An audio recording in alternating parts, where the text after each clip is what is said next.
2006, we want to give you this plaque commemorating your speech today and your selection as commencement speaker at this 83rd commencement.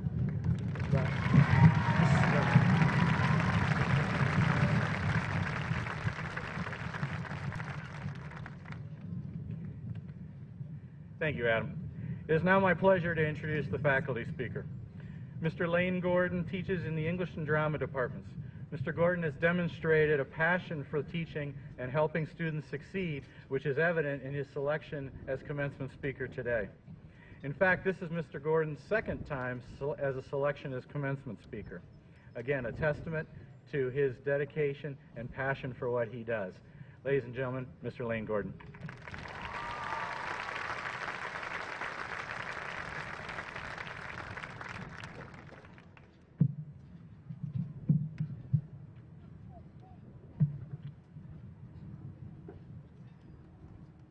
You are about to embark upon an incredible journey. The word commencement does not mean end, but beginning. And I hope you still feel small when you stand beside that ocean. I hope that you'll give faith a fighting chance. And when you have the choice to sit it out or dance, I hope you dance.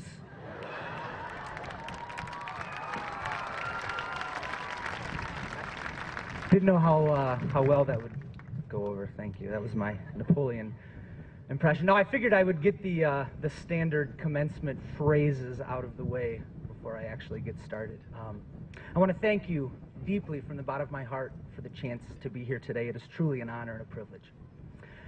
He was on a mission to do what was right.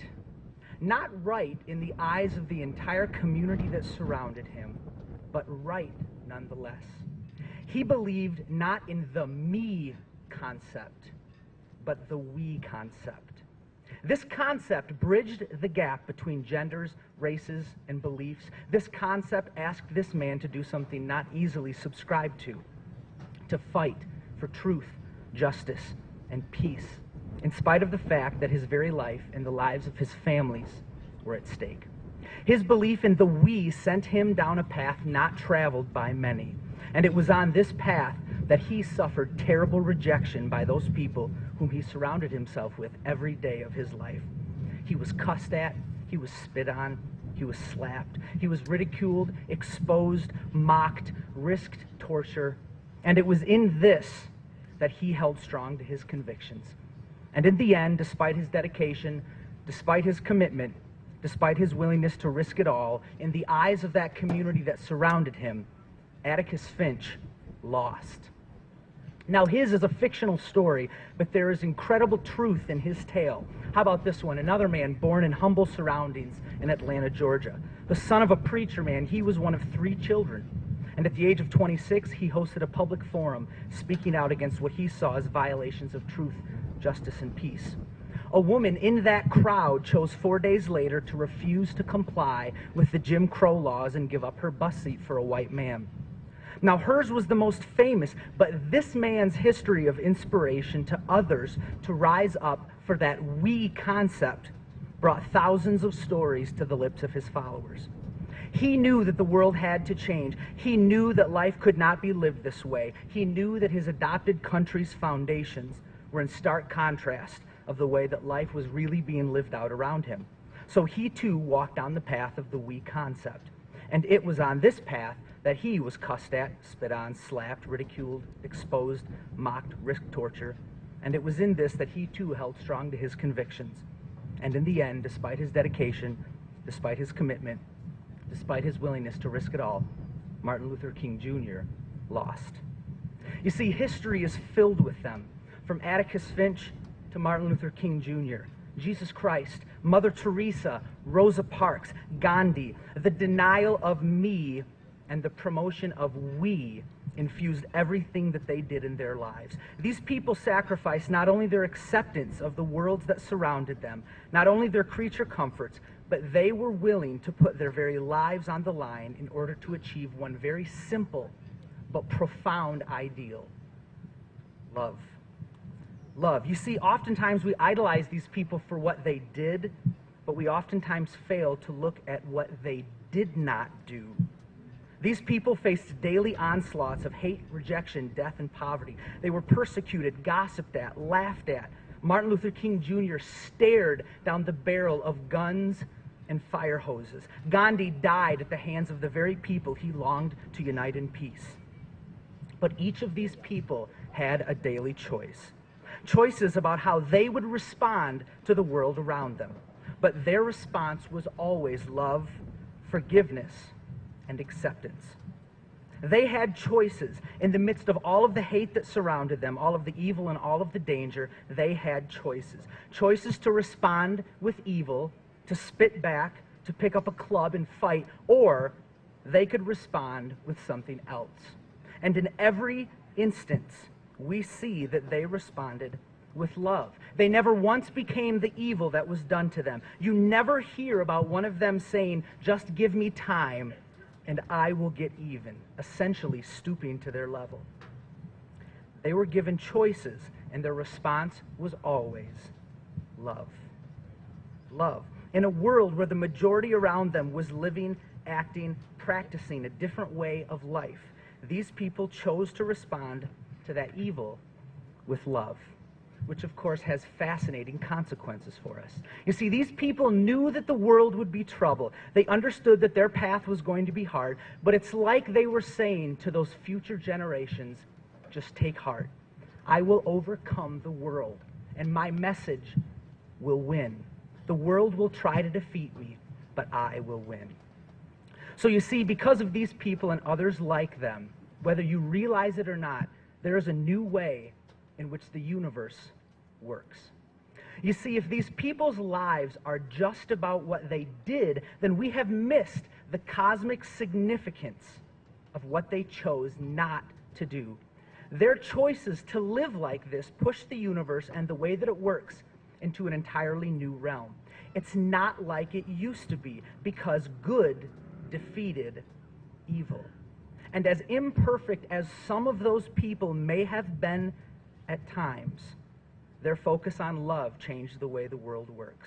The universe now works differently. You see, it's not, if you miss this, you miss it all. It's not just about a guy who gave a good speech. It's not about a woman who did not give up her bus seat. It's not about a rabbi being executed for his beliefs. It is about a way that they fundamentally believe the universe should work.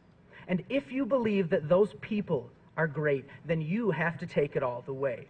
Can evil be overcome? Yes or no? And if you believe that these people are great, then you have to come to the conclusion that they made the universe function in a different way. That in their point in time, evil was crushed and they overcame the world.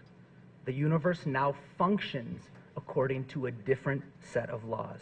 So, when somebody says, so-and-so got me, and I will wait, and I will get revenge, and I will get even, that person is demonstrating that they live according to the way that the universe used to work. But the universe now functions in a different way. Do not overcome evil with evil, but overcome evil with good. You see, every day we are faced with endless choices as to how we are going to respond to the world around us. Are we going to overcome the world with more evil? So somebody does something to me, am I going to respond to them with evil, just maybe a more creative form of it?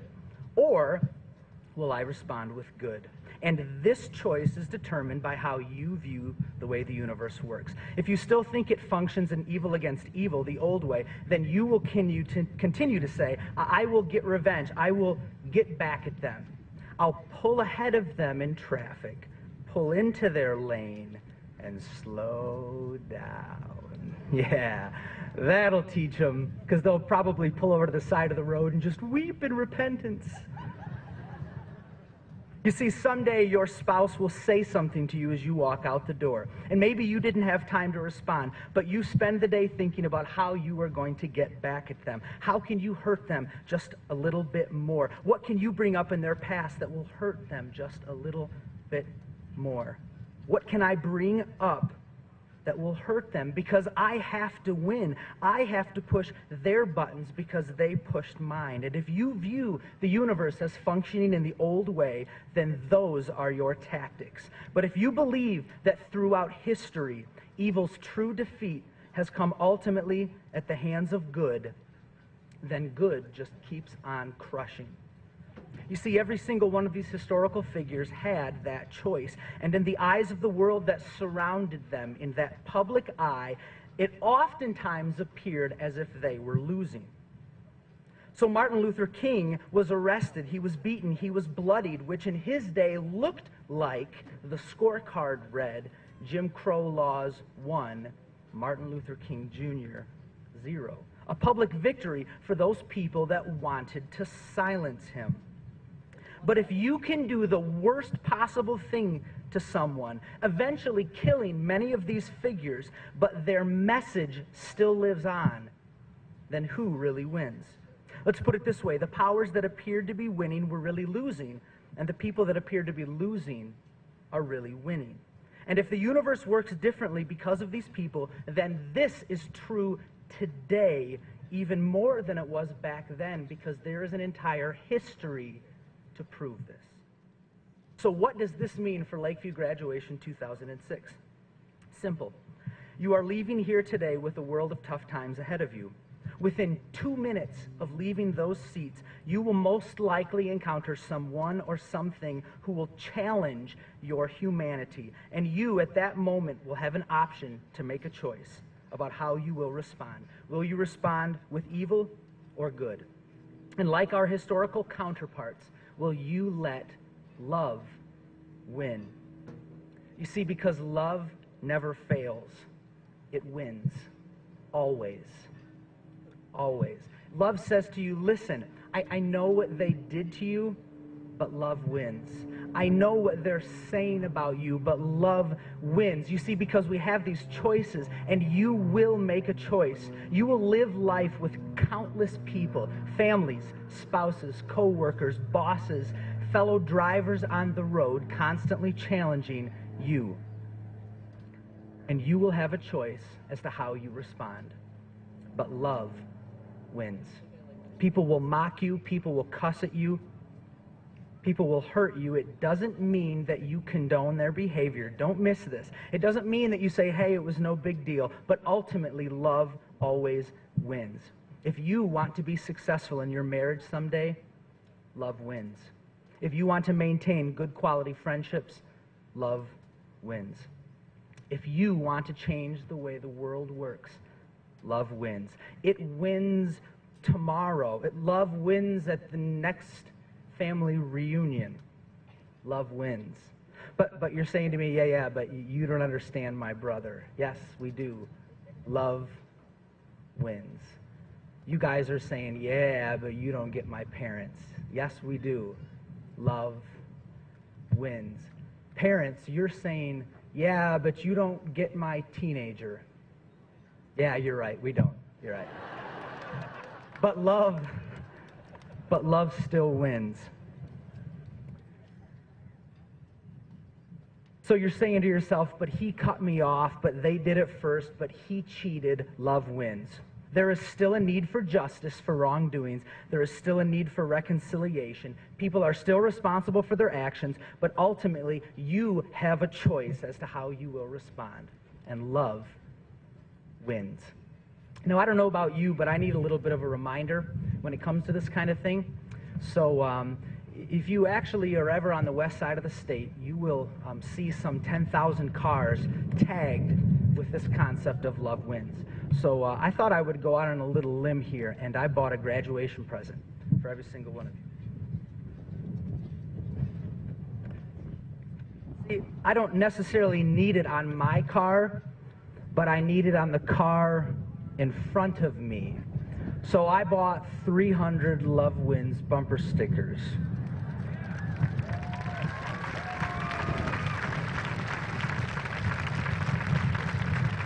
I will be with you at your cap ceremony to give those out, and I want to make sure every single one of you gets this.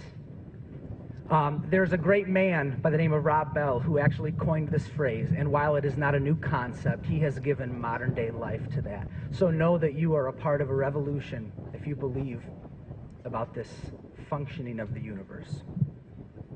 You see, you're going to get hurt, you will get criticized, you will have friends that will stab you in the back, but never forget this, and history proves it. Ultimately, love wins. Always, always. I think that we need to speak this to each other. We need to remind each other of it, like just random drive-by love winnings. Like, I don't know, just calling up your best friend, just saying, hey, dude, love wins. There is nothing naive about this concept. Just because everybody doesn't practice it does not make it not true. If you want to change the world around you, love wins, even if that room is as small as your dorm room. You see, someday you will stand and you will watch your friends tear someone down because they don't match up to your level of coolness. And oftentimes the desire to join is not the strongest. Instead, the desire to simply stand and do nothing, to just laugh and watch it happen, all the while your insides are eating you up because you know what that person really needs is not to be judged based on their shoes or their smarts, but to be loved based on the fact that they are a human being, just like the rest of us. And it's in moments like that that you, class of 2006, will have your true character defined. Love wins. Start to make a change today. Thank you very, very much for the opportunity to speak with you.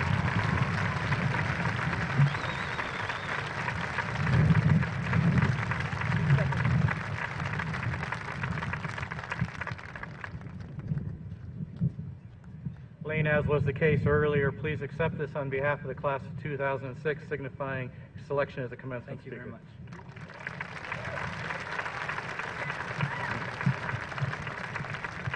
At this time, senior band members, would you please join the band? Today, the band will be performing the Epcot Illumination Show under the direction of Mr. Darren Schmidt.